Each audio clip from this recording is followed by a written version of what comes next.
Selamat berjumpa kembali dengan kami. Nama saya Sam dari Keluar Firman. Kita akan teruskan seri pembahasan pengetahuan tentang akhir zaman. Dan saat ini kita berada pada mini seri Pekabaran 3 Malaikat. Kita akan membahas bagian yang ke-10, yaitu akhir daripada mini seri ini. Dan banyak orang ketika mendengar istilah tanda binatang langsung berpikir tentang microchip komputer yang akan ditanamkan di bawah kulit, di dahi atau di tangan mereka. Sebetulnya kalau kita baca Ulangan 11 ayat 18, coba kita baca.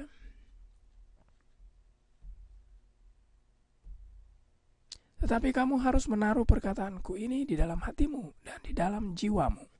Kamu harus mengikatkannya sebagai tanda pada tanganmu, dan haruslah itu menjadi lambang di dahimu. Ini jelas sekali Alkitab mengatakan bahwa ini hanyalah lambang. Jadi seperti yang kita sudah pelajari kemarin, pada akhirnya semua orang akan mendapatkan sesuatu di dahi. Umat Allah akan mendapatkan tulisan nama Allah pada dahinya, dan mereka yang hilang akan mendapatkan tanda binatang pada dahi dan tangannya. Jadi ini sebetulnya berarti bahwa Allah mau agar kebenarannya, kasihnya, karakternya tertanam dalam pikiran, dilambangkan dengan dahi, dan bukan cuma tertanam tapi dihidupkan melalui perilaku yang dilambangkan dengan tangan. Demikian juga setan, dia mau agar penipuannya bersarang dalam pikiran, dilambangkan dengan dahi, pengikut-pengikutnya, dan juga dilaksanakan dalam kehidupan mereka yang dilambangkan dengan tangan. Jadi sebetulnya kunci untuk mengerti akan tanda binatang ini ada pada Wahyu 14 ayat 6 sampai yang ke-12, yaitu Pekabaran 3 Malaikat yang merupakan topik pembahasan dari malam ke malam hingga pada saat ini. Nah, mari kita baca Wahyu 14 ayatnya yang ke-7.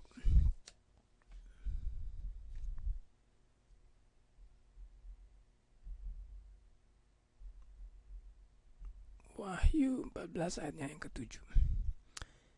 Dan ia berseru dengan suara nyaring, takutlah akan Allah dan muliakanlah dia, karena telah tiba saat penghakimannya. Dan sembahlah dia yang telah menjadikan langit dan bumi dan laut dan semua mata air. Coba kita baca ayat yang ke-9. Dan seorang malaikat lain, malaikat ketiga, menyusul mereka dan berkata dengan suara nyaring, jikalau seorang menyembah binatang dan patungnya itu dan menerima tanda pada dahinya atau pada tangannya, maka ia akan binasa. Kalau saudara baca ayat-ayat seterusnya. Jadi ayat 7 jelas sekali menyerukan penyembahan kepada pencipta. Kemudian ayat yang ke-9 jelas sekali mengatakan bahwa yang menyembah binatang, patung, akan mendapatkan tanda binatang itu. Coba kita baca ayatnya yang ke-11. Maka asap api yang menyiksa mereka itu naik ke atas sampai selama-lamanya, dan siang malam mereka tidak henti-hentinya disiksa. Itu mereka yang menyembah binatang serta patungnya itu, dan barang siapa yang telah menerima tanda namanya. Coba kita baca ayat yang ke-12. Yang penting di sini adalah ketekunan orang-orang kudus yang menuruti perintah Allah dan iman kepada Yesus. Jelas sekali ayat 11 mengatakan bahwa mereka yang menyembah binatang, patung, akan menerima tanda yang akan binasa. Ayat 12 mengatakan mereka yang memelihara hukum Allah dan memiliki iman pada Yesus adalah orang-orang yang kudus. Jadi sekali lagi ayat-ayat ini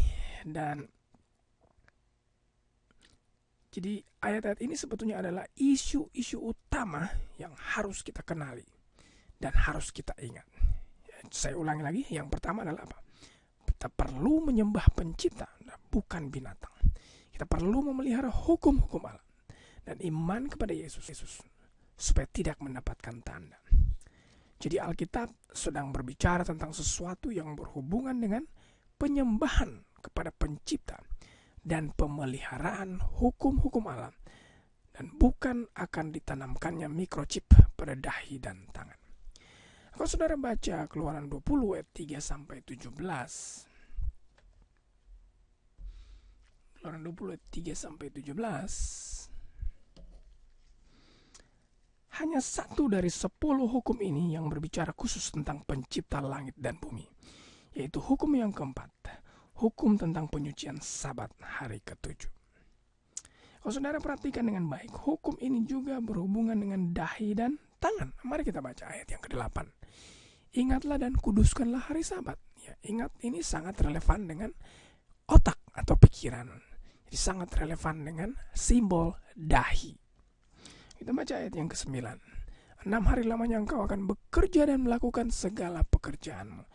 Jelas sekali kalau kata bekerja ini sangat dekat konotasinya dengan apa? Dengan tangan ya, dengan tangan. Yuk kita baca yang ke-11. Sebab 6 hari lamanya Tuhan menjadikan langit dan bumi, laut dan segala isinya, dan ia berhenti pada hari ke-7. Itulah sebabnya Tuhan memberkati hari Sabat dan menguduskannya. Jadi mengapa Allah mau kita memeliharakan hari Sabat atau hari yang ke-7? Karena ia juga berhenti pada hari itu setelah dia bekerja menciptakan langit dan bumi dan segala isinya selama 6 hari sebelumnya. Ayat inilah yang dikutip pada pekabaran malaikat pertama ya. Kita lihat pekabaran malaikat pertama, takutlah akan Allah dan muliakan Dia karena telah tiba saat penghakimannya, sembahlah Dia yang telah menjadikan langit dan bumi dan laut dan semua mata air. Ini semuanya kutipan dari Keluaran 20 ayatnya yang ke 11 tadi. Sekarang kita baca Wahyu 15 ayat yang kedua. Dan aku melihat suatu bagaikan laut kaca bercampur api, dan di tepi lautan kaca itu berdiri orang-orang yang telah mengalahkan binatang itu dan patungnya dan bilangan namanya. Pada mereka ada kecapi Allah. Jadi kalau kita perhatikan akan ayat ini, jelas sekali bahwa tanda itu datang dari kekuasaan binatang itu ya. Jadi sumbernya dari binatang itu, tanda itu keluar dari binatang itu. Seperti yang sudah kita bahas sebelumnya, ahli-ahli Alkitab Protestan selama 400 tahun sejak zaman reformasi, termasuk Martin Luther, Wycliffe, Huss, Jerome, Spurgeon, John Wesley, dan lain-lain telah mengidentifikasikan binatang yang dijelaskan dalam buku Wahyu ini adalah Roma Kepausan atau Gereja Roma. Namun banyak yang tidak tahu bahwa Gereja Roma bukan saja mengaku telah menggantikan Sabat Alkitab kepada Minggu, hari pertama dalam pekan. Mereka juga menyatakan bahwa hari Minggu adalah tanda kekuasaan gereja mereka. Ini saya ambil dari Kardinal Gibbons dalam tulisannya di bulan November tanggal 11 tahun 1865. Jadi kalau saya boleh tarik kesimpulan dari apa yang sudah kita pelajari dan dari apa yang dikatakan oleh Alkitab serta fakta-fakta sejarah, saya bisa memberikan 7 poin kesimpulan. Yang pertama adalah pekabaran 3 malaikat adalah kunci untuk mengerti tanda binatang. Kedua, pekabaran malaikat pertama dalam Wahyu 14 ayat 7 mengamarkan tentang perlunya menyembah Allah yang menciptakan langit dan bumi. Dan ini adalah prioritas utama agar tidak mendapatkan tanda binatang itu. Ketiga, pekabaran malaikat yang ketiga dalam Wahyu 14 ayat 12 menyatakan bahwa mereka yang memelihara hukum Allah dan memiliki iman kepada Yesus tidak akan mendapatkan tanda binatang. Satu-satunya dari 10 hukum moral Allah yang berbicara tentang Allah pencipta langit dan bumi adalah hukum yang keempat, yaitu penyucian hari Sabat, hari yang ke-7. Kelima, hukum keempat berhubungan dengan dahi dan tangan karena ada kata ingat dan juga ada kata bekerja. Yang keenam, binatang nubuatan telah diidentifikasikan oleh ahli-ahli Alkitab Protestan selama 400 tahun sebagai kekuasaan kepausan. Ketujuh, tidak saja gereja Roma sudah mengaku menggantikan Sabat Alkitab. Dari Sabtu ke Minggu, mereka juga mengatakan bahwa ini adalah tanda kekuasaan gereja yang benar. Saudara, ini adalah fakta-fakta yang bukan dari interpretasi gereja, tetapi dari firman Allah. Namun saya percaya belum ada yang memiliki tanda binatang pada saat ini. Saya percaya Allah memiliki umat-umatnya di semua gereja, baik Katolik maupun Protestan.